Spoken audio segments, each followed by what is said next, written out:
What's up, guys? Welcome to my channel, HVAC Millionaire. Be sure to like this channel. Be sure to give me a thumbs up. Be sure to hit me up with a comment down below. Hit the notification bell. Today, we're going to talk about home warranty companies, the good, the bad, and yes, the ugly, the very ugly.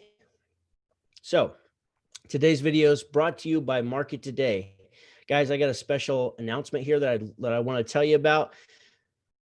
Market Today is doing a free audit. They're going to show you, here's what you can expect to get from this free audit. They're going to find some simple housekeeping tasks that's going to save you money with your Google ad spend.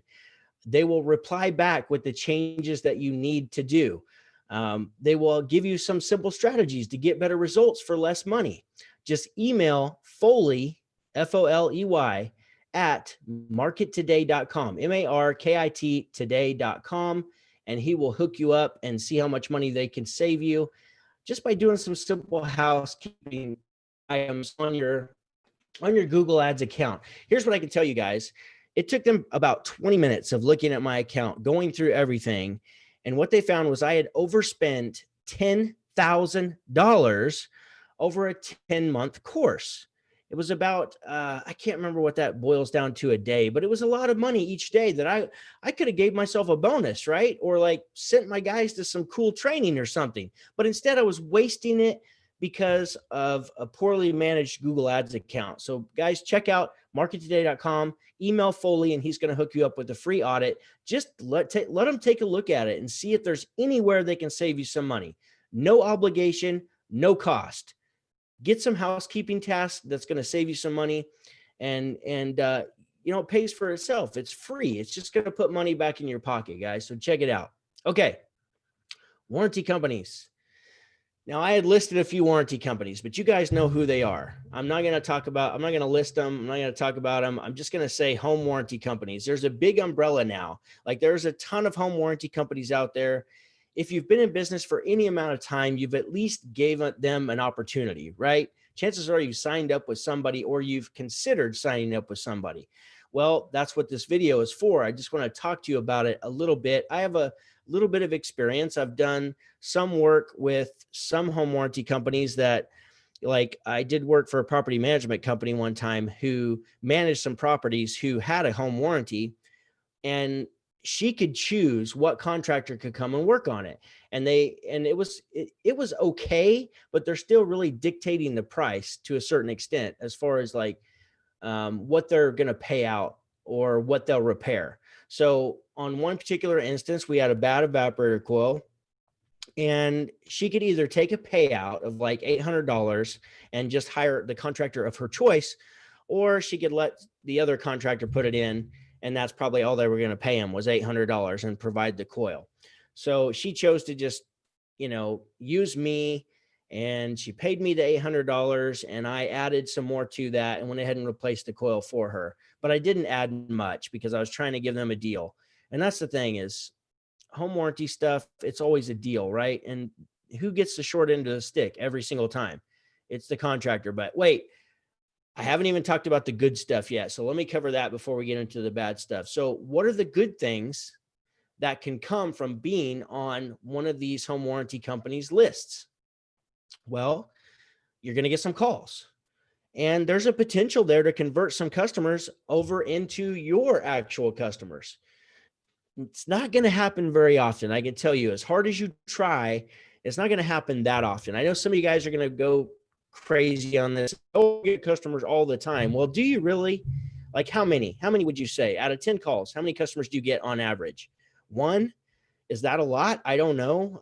Depends on how many calls you're doing for them. But look, sometimes when we're first getting started in business, you might need some customers. You might need some calls. You get scared pretty quick when the phone doesn't ring just because you opened a business, which is what most people think. As soon as I get this business number and I get up on online, like people are going to call me. No, it does not work that way. So we use these types of sources to get our businesses going. However, I did not use these. So do not mistake me. I didn't start using any home warranty companies till I was about 9 years in business. And I thought it would just be a way that I could possibly add some more revenue to continue this growth pattern that we were on. And it worked the first year. Like we did like 300,000 with one of them, but I'll get more into that later. So there's always this potential. Like you can do some work for home warranty companies, right? You have a potential for gaining new customers. It can be also used as fill-in work. Like if you've been scared to like hire that one other person, well, what if you had a home warranty company feeding you calls too? Maybe it would keep you a little bit busier through the week because you just had a few more calls coming in. Well, let's talk about the bad before you make that decision, because I could tell you from lots of experience and hundreds of calls ran, and probably 700 to uh, 900,000 in business done with home warranty companies for a couple of years. Cheap customers. Okay. So they want everything for free. Why isn't the home warranty covering it? Like some of them are pissed that they've got to give you $75 and they're getting a whole new system that the home warranty company provides. Like you're not providing the equipment because they're going to take that from you. But some customers are mad. They're getting brand new equipment, but they have to pay their service call fee of $75 or whatever it is. And that upsets them. I mean, come on, lady, you're getting a brand new furnace, but they still get mad. That's not fun to put up with. Sometimes the order is confirmed by the company. Like another thing, you get stuck on the phone for approval. So you go out and you find a bad evaporator coil. Well, you're going to have to call them and get approval.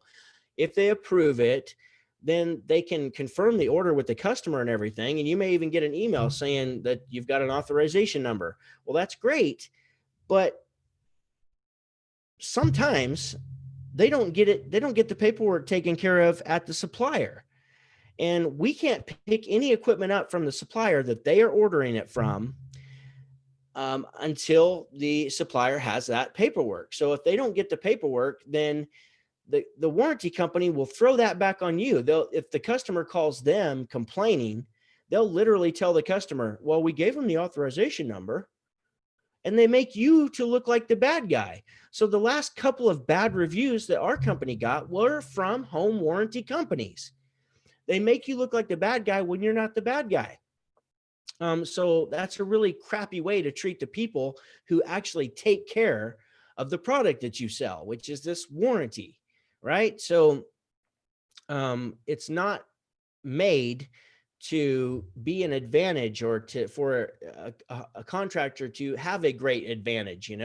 You're the third person. You're not, you're like a third person in this whole cog in the wheel.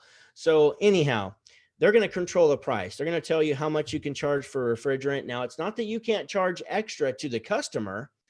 Another thing that customers get mad about, that my home warranty doesn't cover this.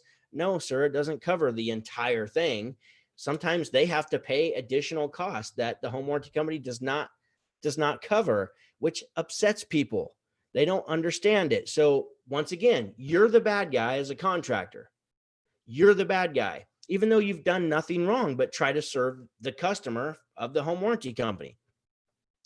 They want to do the bare minimum. If they can get by without replacing that outdoor unit, even though they need to upgrade, they'll just do the coil.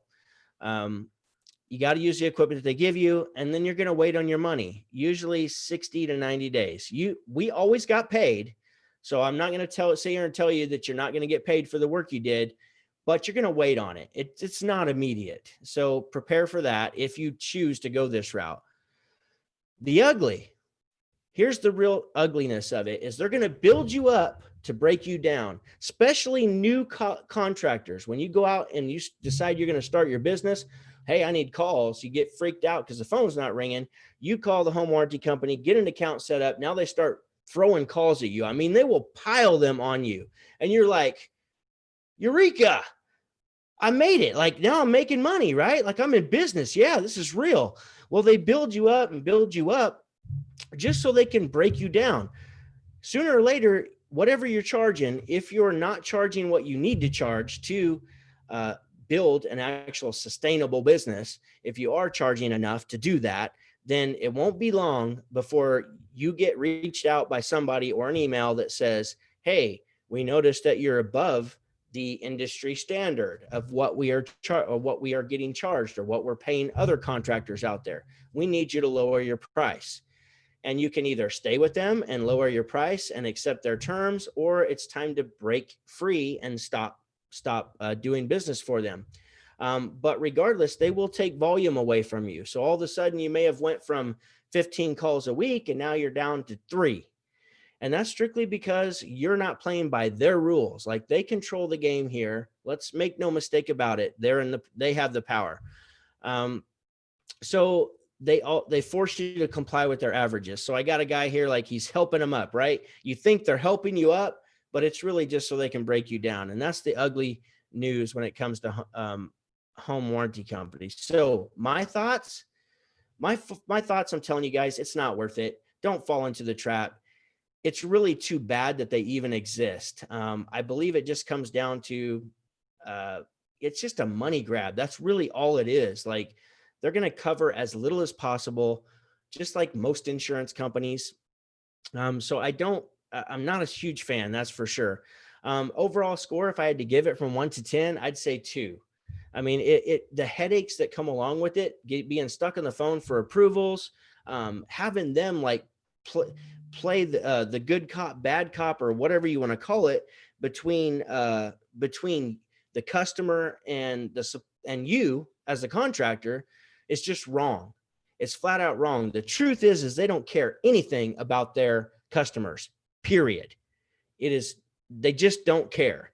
So they'll very quickly and easily throw blame towards you however they can, in a shady, sneaky, slimy way. You can gain some clients from it. I'm not saying that you're not going to walk away with some clients. Some of those clients could be great clients. So, there's the potential there. You can upsell some clients. I'm going to say maybe 2%. I'm probably being generous here. When I say upsell, I mean, like, they need a new evaporator coil. The home warranty company would not approve a new condenser. You're able to talk Mrs. Smith into upgrading to a new condenser along with the evaporator coil, and she's agreed to pay the difference. That does happen once in a blue moon. It's very rare, because go back to that one slide that I told you about. They want things for free. They think it's all free. There's just a bad miscommunication, the way it's sold, on what's covered, what's not covered, how much they'll pay, how much they won't pay, that kind of stuff. So my advice, focus on building your own clients. This is not a sustainable business model. If you charge what you actually need to charge to make a good profit and a good living and pay yourself, pay your expenses, they're not going to like you. So we literally got kicked out of one of the biggest ones. You guys have heard of them. You've probably done work for them if you've been in the business for very long. They just kicked us out. They just quit giving us calls, which was fine, because I'm not going to not charge what I need to charge to survive and make a comfortable living. So, and to pay my people what they're worth and what they need. So that's my 2 cents on that, guys. It's not a good deal overall. I'm sure I missed a couple of key points there, but I hit the major ones. That's why I went ahead and built a little presentation for it, because otherwise I would forget. So I wanted to make sure I covered at least the key points. So my advice is to stay away from them. I get it if you're curious and you want to, like, just give it a try. I'm telling you, you're in for some headaches, period. So overall, a 2 out of 10 is not a good enough score to purchase. So I hope you'll listen to me. Otherwise, we can talk afterwards and you'll tell me, man, I should have listened to you, Kelly. So that's it, guys, for me this week. Be sure to take advantage of the audit from markettoday.com. Reach out to Foley at markettoday.com. Love you guys. Thanks for watching. We'll see you next week. Have a great weekend. Peace.